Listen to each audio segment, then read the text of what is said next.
CM Jagan పై తీవ్ర స్థాయిలో మండిపడ్డారు అయ్యన్న పాత్రుడు. జగన్ పాలనలో ప్రతి కుటుంబం నష్టపోయిందని ఆగ్రహాన్ని వ్యక్తం చేశారు. ఈ ప్రభుత్వ పాలనలో ఒక్కో కుటుంబంపై 8 లక్షల రూపాయలు భారం పడిందంటూ మండిపడ్డారు. విశాఖ రైల్వే జోన్ కు 53 ఎకరాల భూమిని కూడా ఇవ్వని దుర్మార్గుడు జగన్ అంటూ ఆరోపించారు. ఇక తనపై అక్రమ కేసులు, రేప్ కేసు పెట్టారని తీవ్ర స్థాయిలో విమర్శించారు.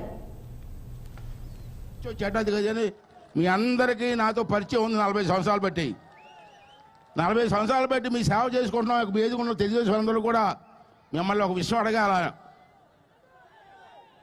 అడగమంటారా? సార్ కూడా ఉన్నారు కాబట్టి, పెద్ద ఉన్నారు కాబట్టి అడుగుతున్నాను.